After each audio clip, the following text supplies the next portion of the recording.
सोनम वांगचुक सारखी माणसं देशासाठी फार महत्वाची आहेत. तो चलिए दर्द को दर्द से जोड़ते हैं, एक सिलसिला शुरू करते हैं। कल एक दिन के अनशन की कोशिश करते हैं। सोनम वांगचुक यांचं उपोषण आंदोलन जबरदस्तीनं संपवण्याच्या तयारीमध्ये मोदी सरकार आहे का? 19वा दिवस सुरू झालेला आहे सोनम वांगचुक यांच्या आमरण उपोषणाचा. 9 किलोंनी त्यांचं वजन घटलेलं आहे. त्यांच्या प्रकृतीबद्दल संपूर्ण देशातून चिंता व्यक्त होतीये.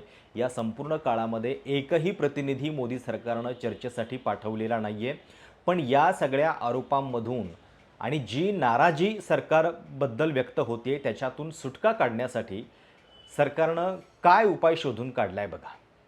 सरकार नावाची व्यवस्था ही तशीही फार धूर्त, कपटी आणि चालाक असते आणि अनेकदा ज्या गोष्टी आपल्याला सहज वरवर दिसत आहेत तशा पद्धतीच्या त्या नसतात. त्याच्या पाठीमागं एक नियोजनबद्ध कृती असते.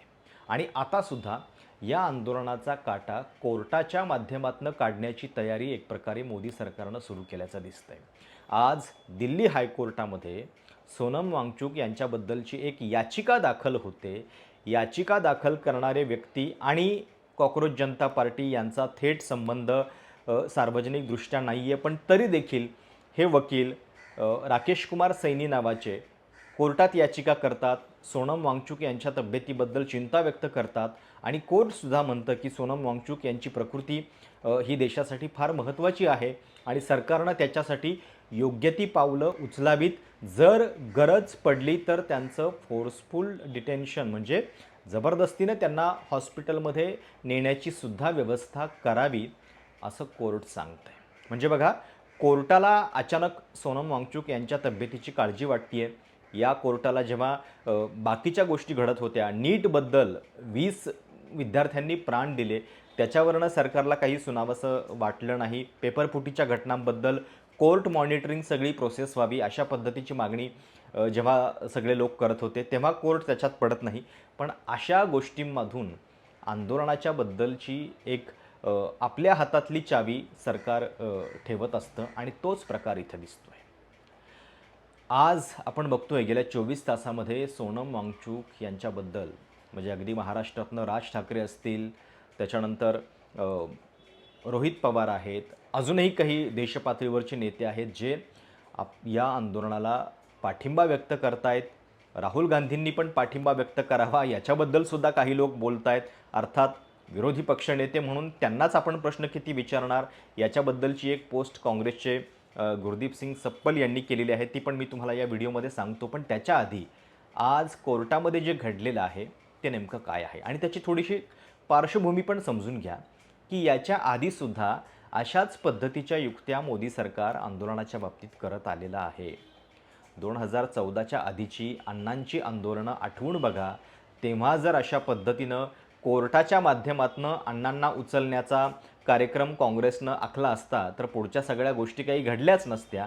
पण ती हुशारी इथं मोदी सरकार करताना दिसतंय. आणि हे शेतकरी आंदोलनाच्या बद्दलसुद्धा झालेलं होतं.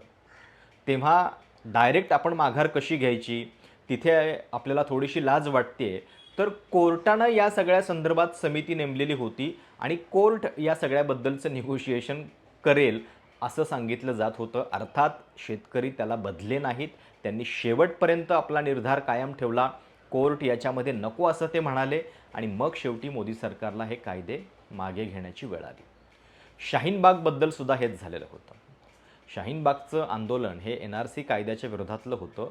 रस्त्यावरती उत्स्फूर्तपणे त्यांनी आंदोलन सुरू केलेलं होतं आणि याच आंदोलनाच्या विरोधात एक कोर्टाचा आदेश येतो जो नंतर संपूर्ण देशभरातल्या आंदोलनांसाठी लागू होतो की तुम्हाला रस्त्याचा वापर आंदोलनासाठी करता येणार नाही.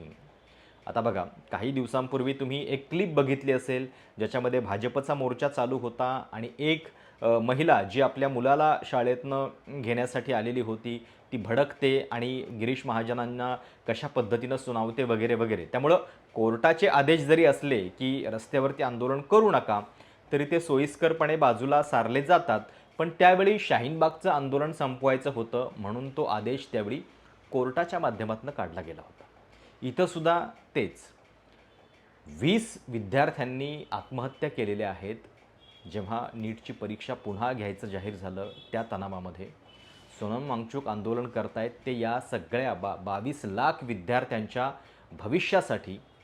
पण त्यांच्या मागणीकडं लक्ष द्यायला मोदी सरकारला वेळ नाही आहे. आणि या पार्श्वभूमीवरती आज दिल्ली हायकोर्टामध्ये एक याचिका दाखल होते, ज्याच्यामध्ये court has directed the centre government to ensure daily clinical monitoring of climate activist Sonam Wangchuk and observed that any medical intervention required to improve his deteriorating health should be undertaken by the government. म्हणजे बघा की कोर्टाकडनं हा आदेश त्यांनी वधवून घेतला की जर वेळ आली आणीबाणीची, काही प्रसंग असा उद्भवला त्यांच्या तब्येतीबद्दलचा, तर आम्हाला उचलमागणी करण्याचा अधिकार द्या. दिल्ली हायकोर्टाचे चीफ जस्टिस आहेत देवेंद्र कुमार उपाध्याय आणि तेजस कारिया यांच्या खंडपीठानं हा निर्णय दिला आहे. Life of any citizen is precious and all efforts ought to be made by the government authorities to save the same. आणि या सगळ्यामध्ये केंद्र सरकारसुद्धा सांगत होतं की आमचे डॉक्टर आणि एक्सपर्ट त्यांच्या तब्येतीवरती लक्ष ठेवून आहेत. पण या सगळ्यामध्ये कोर्टानं पुढं आदेश दिला की we appreciate the stand taken by the learned solicitor general and direct that Wangchuk's medical condition be clinically monitored on a daily basis and whatever medical intervention is required shall be taken. आता ही याचिका दाखल केलेली होती राकेश कुमार सैनी यांनी. त्यांचा आणि cockroach जनता पार्टीचा सार्वजनिकदृष्ट्या थेट काही संबंध नाही आहे, पण अनेकदा अशा याचिका ज्या आहेत त्या याच कारणांसाठी दाखल केल्या जातात की ज्या माध्यमातून कोर्टातनं काहीतरी आदेश आणता यावा. आणि याच सगळ्या पार्श्वभूमीवरती याचिकेमध्ये काय म्हटलं होतं, take him to a government hospital and force feed him the necessary nutrients, vitamins and minerals by way of a liquid diet which are necessary for a human body to survive. असं हे राकेश कुमार सैनी नावाचे वकील कोर्टाला विनंती करतात आणि मग त्याच्यानंतर कोर्टानं मोदी सरकारला हे सांगितलेलं आहे. आता मुद्दा हा आहे, 28 जूनपासून उपोषण चालू आहे, 19वा दिवस आहे. सोनम वांगचूक सांगतायत की 2-3 दिवसामध्ये माझ्या शरीराला काही होणार नाही, मी काही मरणार नाही. पण 20 तारीख महत्त्वाची आहे. 20 तारखेला संसदेमध्ये चलो संसद आंदोलन करण्यासाठी तुम्ही दाखल व्हा असं आवाहन ते करतायत. त्याचवेळी कोर्टातनं हा आदेश जो आहे तो मोदी सरकारनं काढलेला आहे. नमस्कार साथियों, बड़े मुश्किल से आज फिर आप लोगों से जुड़ पा रहा हूँ 18वें दिन, क्योंकि आप लोगों के हज़ारों संदेश आए कि मैं अनशन तोड़ दूँ, कुछ खा लूँ.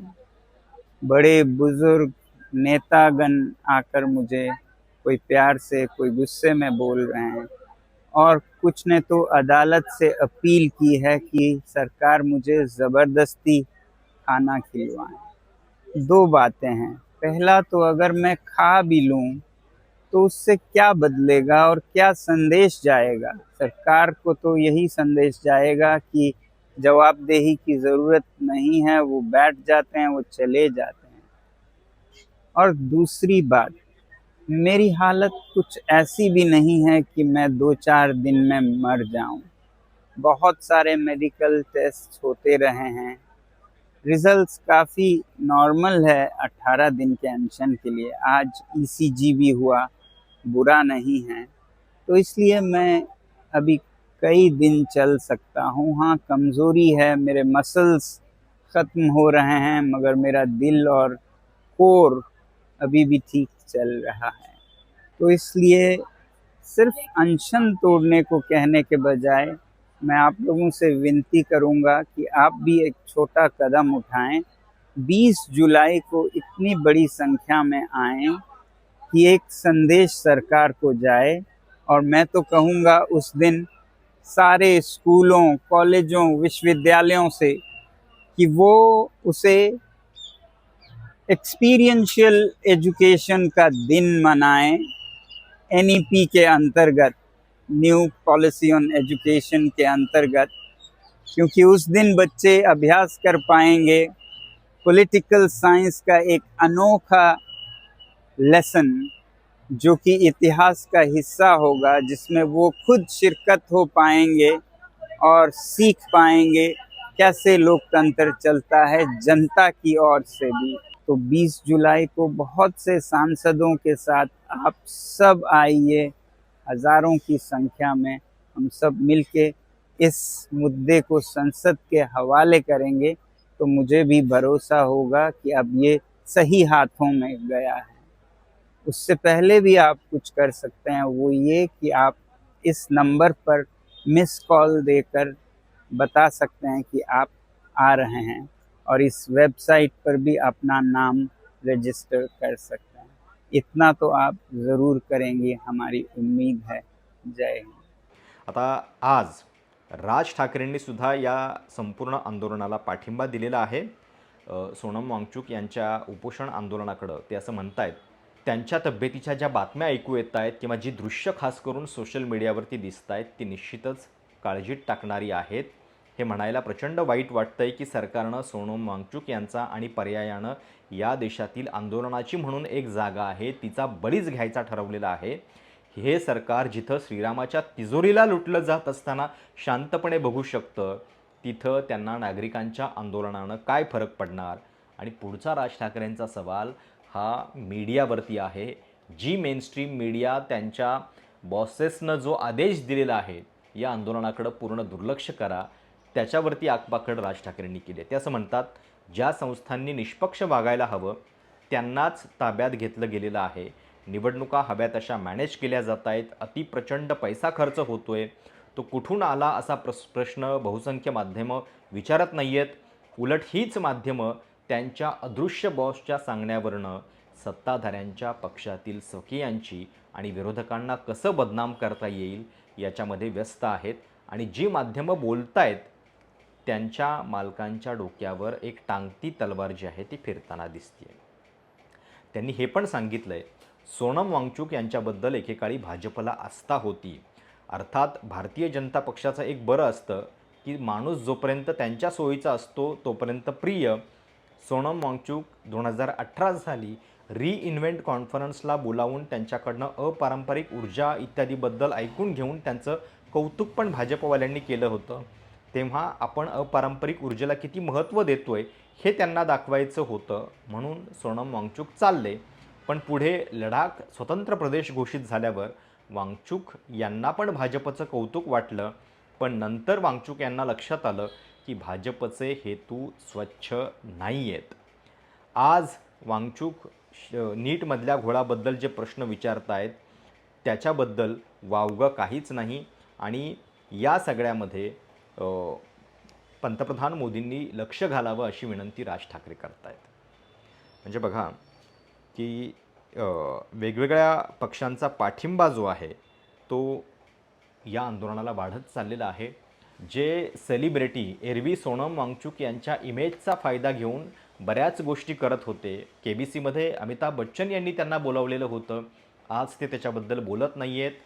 3 इडियट्समधलं फुंगसुक वांगडूचं कॅरेक्टर हे मुळात सोनम वांगचुक यांच्याच सगळ्या कामावरती आधारित होतं, पण आमिर खान त्याच्याबद्दल बोलत नाही आहे। याच्याबद्दल प्रश्न उपस्थित होत आहेत।